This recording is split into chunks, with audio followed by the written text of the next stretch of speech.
Hi guys, welcome back to Economics Verified. And in this video, we'll take up Unit 3 from Sectoral Issues in Indian Economy. So let us begin with it. In the first part, we're going to take up India's agricultural sustainability crisis and why is it important for us. Why sustainability matters, we're going to talk about that.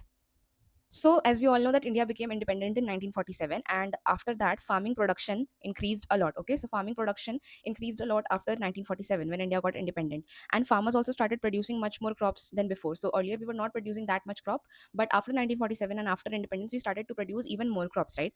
So agriculture slowly became productive over time. So agriculture started to become productive over time after independence. Okay, and we also know that Green Revolution happened in the period of 1960s and 1970s, right? So during the period of Green Revolution, or I can say before the Green Revolution, India also started producing enough food grains. We were producing enough wheat and rice, okay, for our own population. This was for our own population. We were not producing to sell it in market, or we were not producing it to export, okay. So this was only for our own population, okay. And we also dependent on imports earlier, like we all know by now that we were dependent on imports earlier. But after the Green Revolution, if we talk about the period of when Green Revolution was over, and after Green Revolution, what can we see? That India then became more self-sufficient, right? We became more self-sufficient in food production. So this was the before and after scenario of Green Revolution, right? And I've also taught you that for 50 years, around 50 years, agricultural production kept increasing continuously, okay? So agricultural production kept increasing at a rate of 2.7% every year. So this was our growth rate for around 50 years. We were continuously increasing our agricultural production. So this also happened, okay. But although agricultural growth that happened looked very successful from outside, if we talk about it, but there has been a very hidden problem that was developing for many years, and we were not able to notice it. So what was this hidden problem? We are going to talk about it. So agriculture has been growing in a way that is, harming our natural resources. We all know that our natural resources are being exploited by our farmers, or the people engaged in production processes. And what happens is that this hidden problem that we have, this problem is called your sustainability crisis. So this problem is known as sustainability crisis, and we're going to talk about it in detail, okay. So if I talk about the meaning of sustainable agriculture to you, what is the meaning of sustainable agriculture? So this definition of sustainable agriculture is that you have to do farming in a way that production can continue for a very long time, and production should continue for a long time, but this should happen without destroying my important natural resources. And what are these important natural resources? We have soil, water, our forests. So these are important natural resources. So we should do no harm to these natural resources. And if farming can happen for a long period of time without destroying these natural resources or our biodiversity, then we say that agriculture is sustainable, okay. Then agriculture becomes sustainable for us. So farming should not damage the resources on which future farming depends, okay. So we also have to take care of the future farming rather than just the current period's farming, okay. So future farming is also very important. We have to make sure that we are not damaging the prospects of future farming, okay. So sustainable farming, if we talk about it, sustainable farming must satisfy three important conditions together. So sustainable farming should satisfy three important conditions together, and we are going to talk about those conditions now. So first condition is that it should give enough income to farmers, so farming remains profitable. So farmers should be earning enough income so that farming is profitable for them. First condition should be met. Then, so second condition is that farming should protect my natural resources, like we talked about. So farming should protect my natural resources, and these natural resources are soil, water, forest, etc. Okay, so farming should protect my natural resources. It should not damage my natural resources. And third, criteria is that the benefits of agricultural growth, if we talk about, it should be shared, fairly among all the farmers and all the regional groups that exist. So all my farmers should be able to share the benefits of farming fairly. All my regionals and all my social groups should be able to share the benefits of farming fairly. So these three criteria should be met if we want to do sustainable farming. So first criteria was that farming should generate enough income so that it is profitable for farmers. Second criteria was that it should protect my natural resources, and third criteria was that the benefits of farming should be shared fairly among all the farmers, right? So if these are the criteria for sustainable farming, then why Indian agriculture is unsustainable? We have to discuss that why Indian agriculture is unsustainable if we have just laid out that these are the only three criteria that if these criteria are met, then farming is sustainable. But in India, my agriculture is unsustainable. And what is the reason? So first reason is that farmers earn very low income. We know that in India farmers earn very low income, so the first criteria is itself rejected. Farmers are not earning enough income. And also farmers income keep changing a lot from year to year. So in some years they can earn more, but in the other year they would be earning very less. And why it keeps changing year to year so drastically is because of crop failures. Okay, because in some years we see the problem of crop failures. Then weather changes also play a very important role in deciding the income of the farmers. And we also have unstable prices in the market. So if unstable prices prevail in the market, then also farmers are not able to earn enough. So income in India for the farmers keeps changing year to year. Okay. Then we talked about natural resources, right? So natural resources are also getting damaged very quickly, and we know that our soil fertility is decreasing. We are aware of that, right? That soil fertility is decreasing. Then we also have talked about groundwater. So groundwater is also being exhausted at a very fast rate. And then a lot of different plants and animal species are also disappearing. So different plants and animal species, we see that these are disappearing due to all the environmental changes that are happening. Okay, so this destruction is taking place at a very worrying speed. Okay. And then we have talked about that the benefits should be shared equally. So in India we know that the benefits have not been shared equally, because we are aware that some states like Punjab and Haryana have benefited much more. Okay, these states have benefited much more from agriculture, and large farmers have gained more than your small farmers. So large farmers have made a lot of profits, but we can't say the same for my small farmers. And we also know that some social groups have progressed more than the other social groups. That is why we say that the benefits of agriculture is not shared by everyone fairly. Okay, so agricultural development has happened, but this development has also brought in inequality. Okay, so this development has come at a cost of inequality in our system. So this is what was written over here. You can pause your screens and read it out, or I'll send these notes on Telegram. So you can join the Telegram channel, and from there you can get these notes and revise. Okay. Now we're going to talk about the two major problems in India. So the first major problem is of water. So we are going to talk about the water crisis. And the second thing that we're going to talk about is the danger created by my climate change. So we're going to talk about the danger created by climate change. So as we know that water is the most important natural resource that we have. Water is the most important natural resource for farming, for agriculture. Okay, and without water agriculture cannot survive. We know that. And we also know that India receives a good amount of rainfall overall as well, but the rainfall is not evenly distributed. This is the issue. Okay, the rainfall is not evenly distributed in India. And some areas get too much rain. Okay, some areas are getting too much rain, and the other areas get very little rain. So some areas get too much rain, and rain also comes mostly during a few months only in India, right? During the monsoon season we don't see rainfall happening throughout the year. So this was about rainfall. And we also know that most rain in India falls during the month of monsoon, which lasts for like around 3-4 months only. Okay, so during the remaining seasons that we have, many regions remain dry, and they also face a lot of water shortages. Okay, so some areas like apart from the monsoon month, they also face water shortages a lot. So this is the water crisis that is in India. So if this is the situation, we also can say that farmers cannot fully depend on rainfall, right? Because how can you depend on rainfall if the rainfall period only lasts for like 3-4 months? So we cannot fully depend on rainfall as a nation. Okay, because rainfall is very uncertain. We know that rainfall is quite uncertain. We have canals, we have tube wells, and we also have a lot of pumps. So these become very important for increasing agricultural production, because rainfall is not something that we can depend on, but we can depend on our irrigation system. So in that case, these become very important. Okay, and we also face severe water shortage compared to the huge population that we have. So we have a very large population, but in comparison to that population, we are currently facing water shortage, right? And we have huge population, plus our farming requirements also increase because of this huge population. So farming requirements also increase a lot due to this huge population, to support this huge population. Okay, so this creates a very high pressure on the available water resources that exist. And we know that as population increases and people are going to use more water, so the amount of fresh water that is available per person, this is going to decrease. So in India also this is happening, that the fresh water available per person is falling at a very fast rate. It is decreasing at a very fast rate due to our increasing population. So whatever fresh water is available to us in India, we are using like more than 90% of it. So out of all the available fresh water that we have, we are already using more than 90%. Okay, and if we talk about the other countries, such as if we talk about Brazil or if we talk about China, they are using only like 60% of the available fresh water that they have. But India, look at India. India is using 90% of its available fresh water. So we can say that India is consuming water much more aggressively than the other nations. So we are consuming water much more aggressively, right? So if we are consuming water at such an aggressive rate, we can also say that we have a very little extra water if we talk about our future emergencies. So we just have very little extra water with us that we have saved for future emergencies, or if droughts, conditions like droughts arrive, or if some climate shocks happen, then we have very less water saved with us. So we don't have water saved with us for any emergency purposes, right? Because all the available water is already being used. We can see all the available water is already being used. So groundwater that is stored, of course, underground, this is getting exhausted very quickly. So whatever groundwater we have underground, this is also getting exhausted very quickly.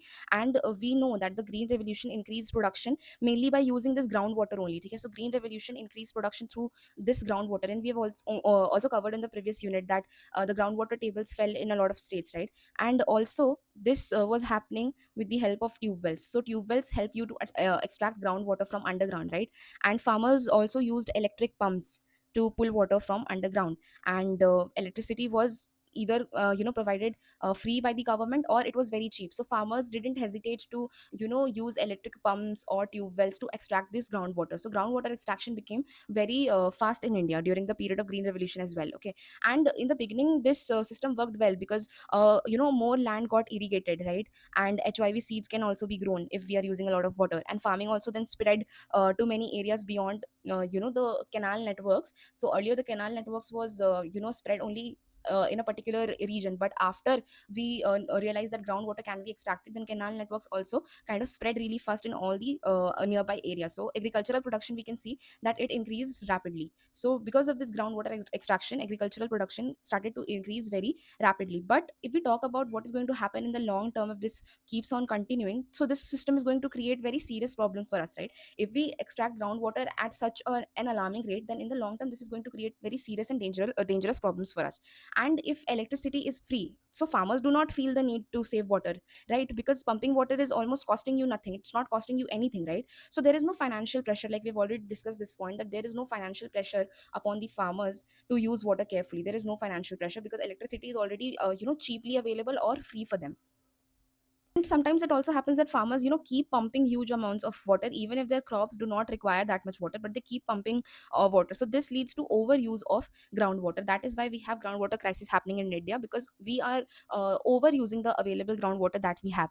So Punjab and Haryana are not very rainfall based areas. These are also dry regions only, but even in these dry regions, paddy, a crop like paddy can be grown if MSP support is given for it, because farmers are protected by this MSP policy. So because of this, water, first thing, that water is extracted very heavily. Okay, water extraction is happening at a very fast rate. And also one thing to realize here is that groundwater can be extracted at a very fast rate. You can extract the groundwater at a very fast rate, but the nature, the environment can't refill it at that fast rate. So we have discussed the water situation in India. You can read this out, and we have also talked about the groundwater depletion crisis, which is mentioned here. So you can pause your screens or read it out through Telegram as well. Now we are going to talk about something called as the virtual water export paradox. I've already taught you this, that India is already a water scarce country because we don't have enough water already with us. Okay, but we have been exporting huge amounts of water to other countries. So we are exporting indirectly we are exporting huge amount of water to other country. And why do we say so is because India exports crops which require a lot of water. These are water intensive crops, and we export these water intensive crops to other nations. So when we are ourselves water scarce country, but we are still exporting water intensive crops, this creates a problem for us. That is why we say that India is indirectly exporting water only to other countries when we ourselves don't have enough water. And this hidden water that we are exporting, this hidden water is called as your virtual water.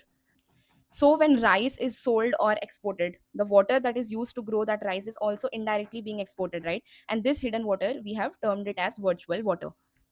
So don't you think that this situation that we have currently, this situation goes against the basic economic principles of using your resources efficiently? Are we using our resources efficiently? Resources such as water? No, right? So this creates a problem for us because we're not using our resources efficiently, right? We are violating basic principles of efficient resource use. We are not using our resources efficiently. So a water scarce country should first of all import all the water intensive products. So we should import my water intensive products. Okay, my all the water intensive products I should be importing. And what should I be exporting? I should be exporting products that need less water, right? I should be exporting products that require less water.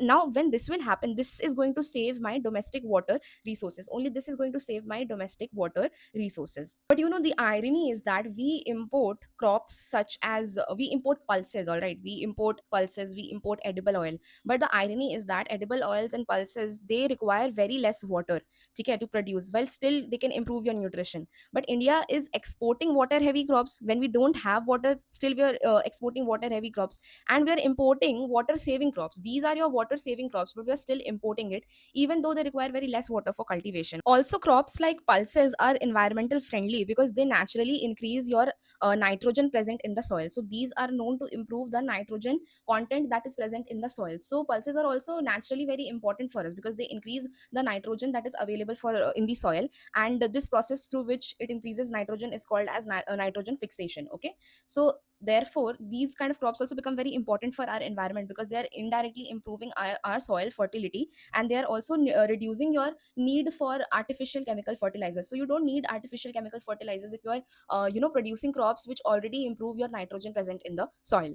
So you can read about the virtual water export paradox over here. This is what we have talked about. Now let us come to the irrigation efficiency problem part. So we have already talked about groundwater depletion, right? And another major problem is that apart from groundwater depletion, the another major problem that we have is that India's irrigation systems also waste a lot of water. So groundwater wastage is happening, of course, but our irrigation systems also waste a lot of water, and we're going to look at that right now. So if we talk about crops such as paddy, now listen very carefully. So the most common irrigation method for a crop like paddy is called as flood irrigation.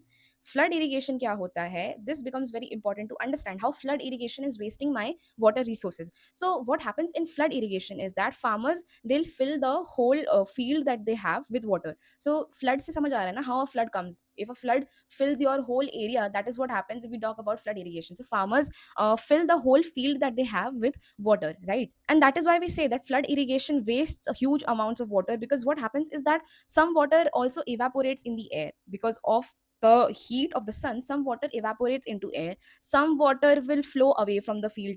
Okay, some water is going to flow away from the field, and some water also goes too deep into the soil where plants cannot use it.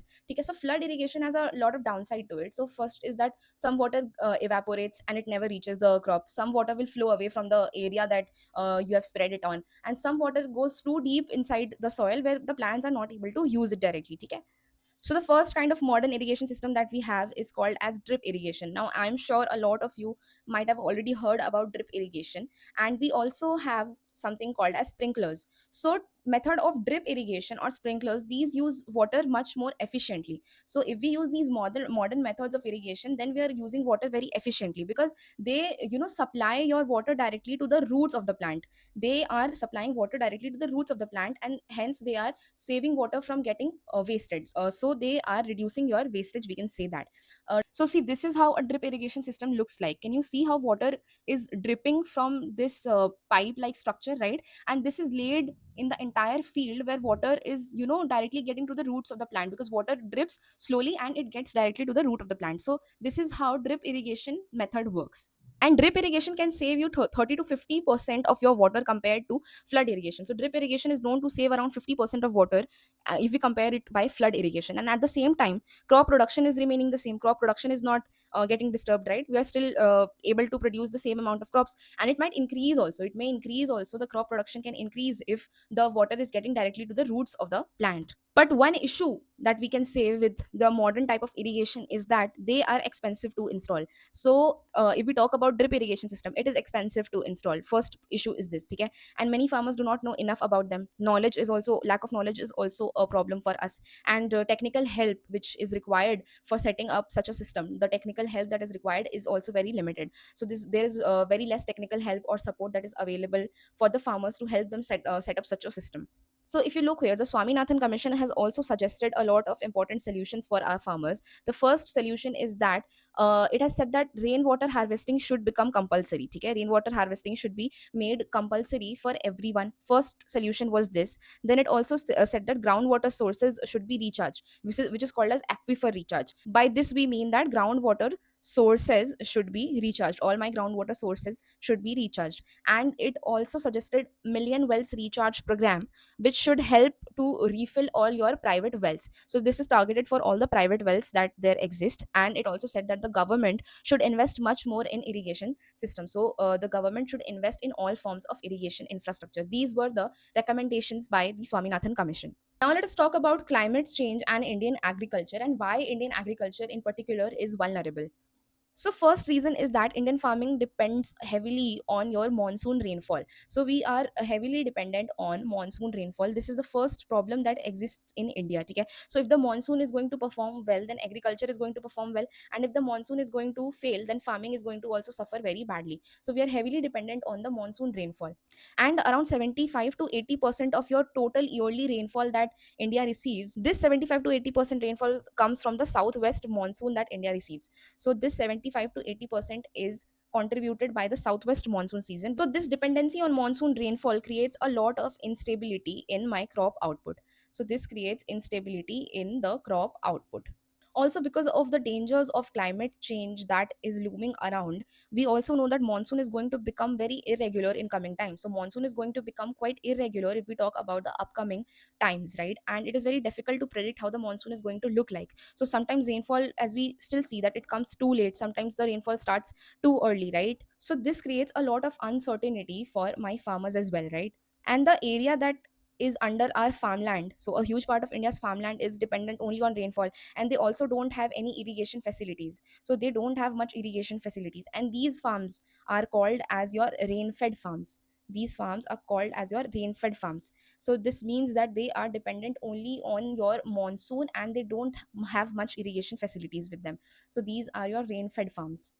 So the Swaminathan Commission said that around 60% of India's total cultivated land that we have, around 60% of that is rain fed. Okay? And rain fed farming produces output of around 45% of India's total agricultural output. So rain fed agriculture that we see, this becomes very important for India, because rain fed agriculture produces 45% of the total agricultural output that India produces. 45% of it is coming by all your rain fed farms as only. So we see that first of all 60% of the land is rain fed, and out of that 60% of land, 45% it is generating to the total output of agriculture that India has.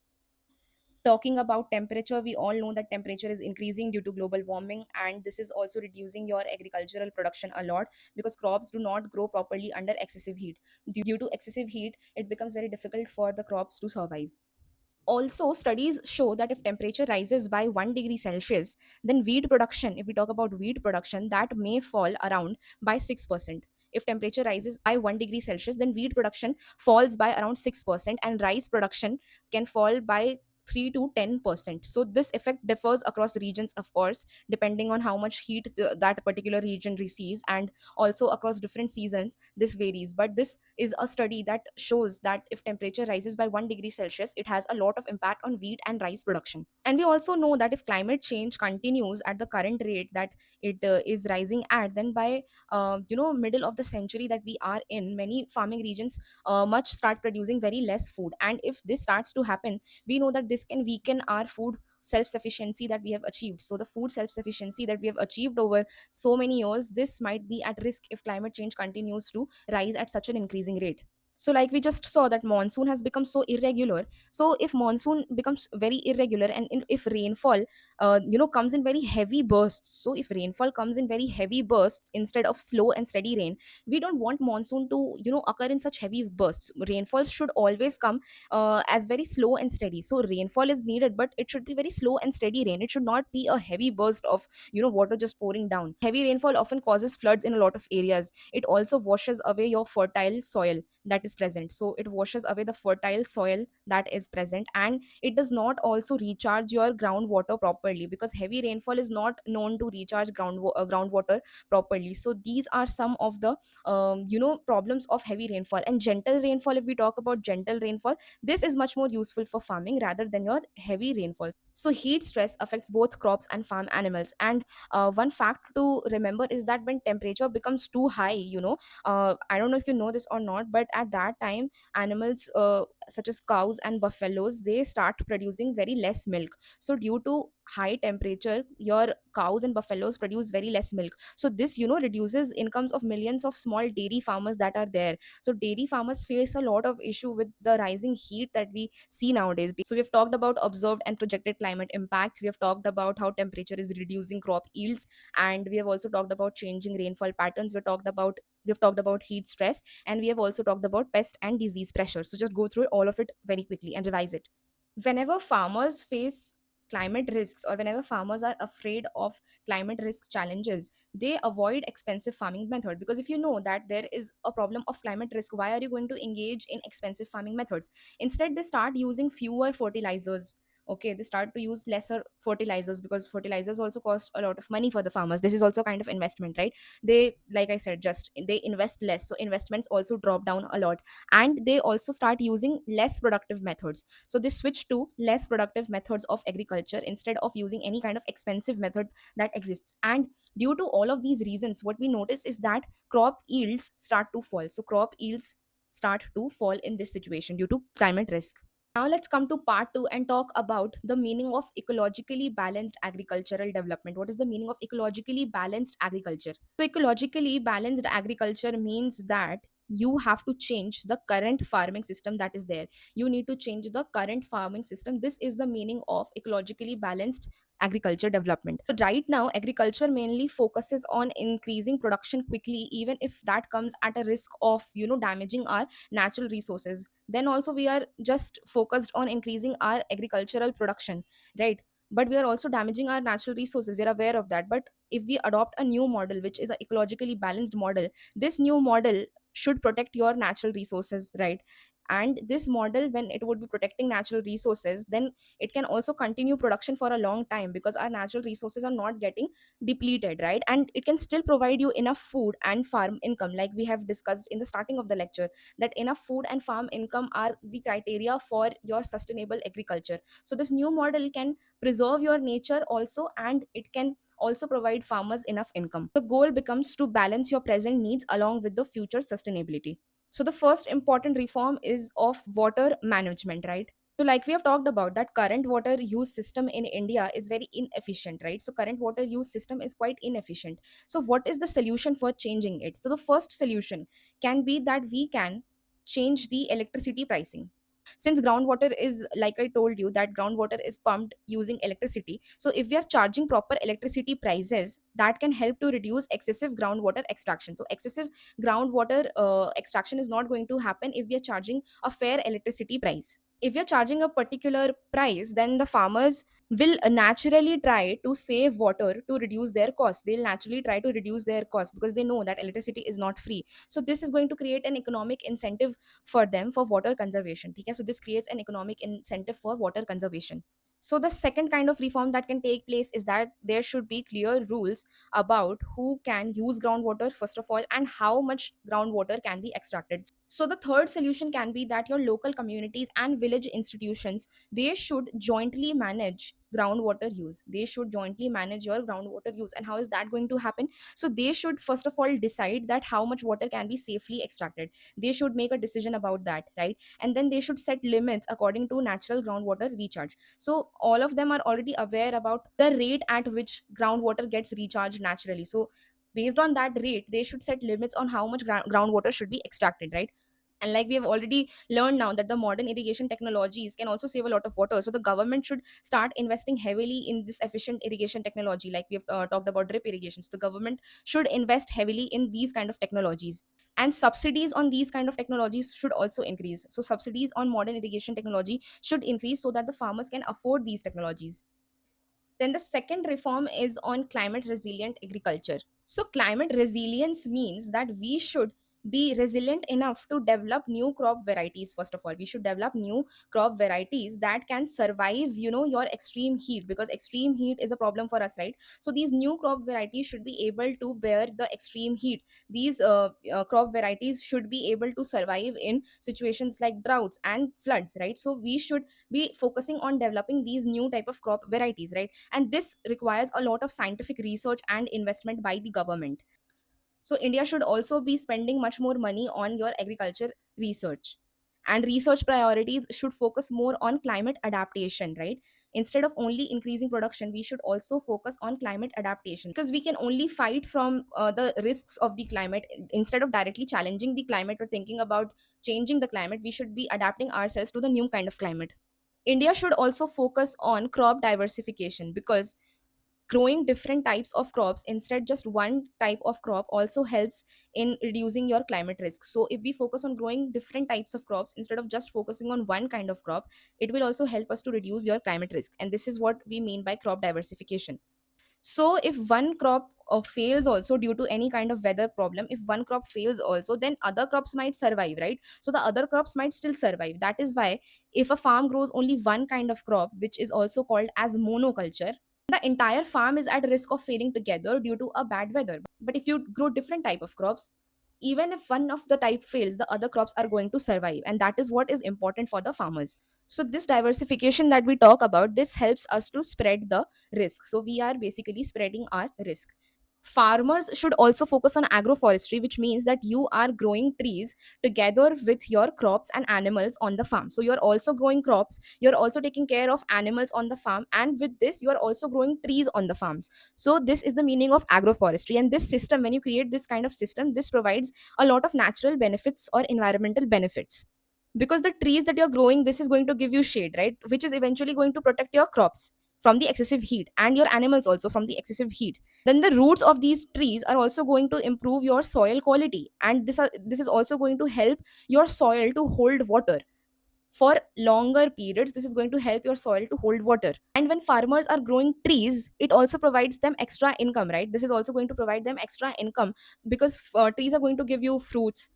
Trees also provide you timber and other products. So in this way, farmers can also generate extra income, right? So you can read about climate resilient agriculture from here. We have talked about crop diversification and agroforestry.